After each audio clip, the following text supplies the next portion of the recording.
एकत्र येण्याची चर्चा सुरू असतानाच भाजपचे माजी खासदार सुजय विखे पाटील यांनी नकारात्मक प्रतिक्रिया दिली। इतकंच नव्हे तर पुढील 2 वर्षात ठाकरेंच्या शिवसेनेत फक्त उद्धव ठाकरे आणि संजय राऊत हे दोघेच राहतील अशी जिव्हारी लागणारी टीका विखेंनी केली।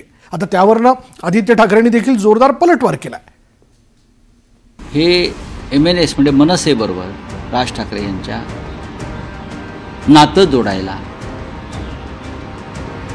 नक्कीच आमची सकारात्मक भूमिका आम्ही त्या संदर्भात ठेवलेली आहे। ते माननीय उद्धव ठाकरे यांची ही एकदम मनसे आणि दिलसे भूमिका आहे। मराठी माणसाचं अहित होता कामा नये। रोजच्या पत्रकार परिषदेनी युती होऊ शकत नाही, त्याच्यासाठी 4 पावलं पुढे यावी लागतात।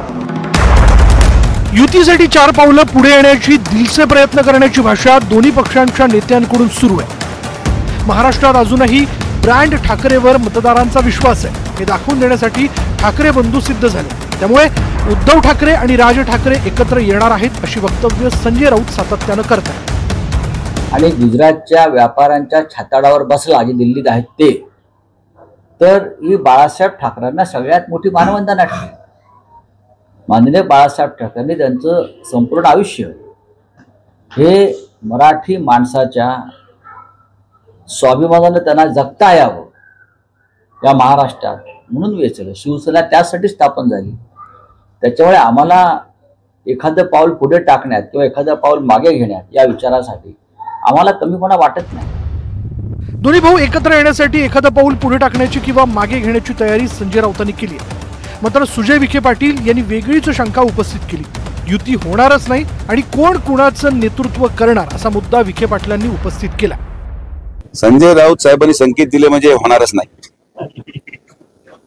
तुम्ही 2 वर्ष वाट पहा, त्या पक्षामध्ये फक्त 2च लोक राहतील, माननीय उद्धव साहेब आणि संजय राऊत साहेब। बाकी तिसरं कोणी तिथं सापडणार नाही। जोपर्यंत राऊत साहेब तिथं आहेत तोपर्यंत कोणी त्यांच्याबरोबर जाणार नाही आणि त्या पक्षाला उभारी पण मिळणार नाही। आता हे काय मीडियामध्ये दाखवलं जातं ते 1 होणार, 2 होणार, 3 होणार, त्याच्या पुढचे अनेक प्रश्न आहेत। मग 1 झालं तर पक्षाचा नेता कोण राहणार, मग नेतृत्व कोण स्वीकार करणार। सुजय विखे पाटील यांनी लगावलेल्या टोल्याला आदित्य ठाकरेंनीही जहाल भाषेत उत्तर दिलं। स्वार्थासाठी आम्ही पक्ष बदलत नाही असा वर्मी बसवणारा घाव आदित्य ठाकरेंनी घातला। सुजय विखे पाटील असं म्हणतायत की शिवसेना उद्धव बाळासाहेब ठाकरे पक्षाबरोबर आता कोणाची युती होणार नाही। पुढच्या 2 वर्षामध्ये फक्त उद्धव ठाकरे आणि संजय राऊत हेच या पक्षामध्ये। ठीक आहे ना, आम्ही वेगळे पक्ष बदलत नाही स्वतःचे कारखाने वगैरे वाचवायला, मला त्याच्यात जायचं नाही। उद्धव ठाकरे आणि राज ठाकरेंचे पक्ष एकत्र येणार की नाही हा मुद्दा आगामी पालिका निवडणुकांच्या तोंडावर चर्चेला जातोय।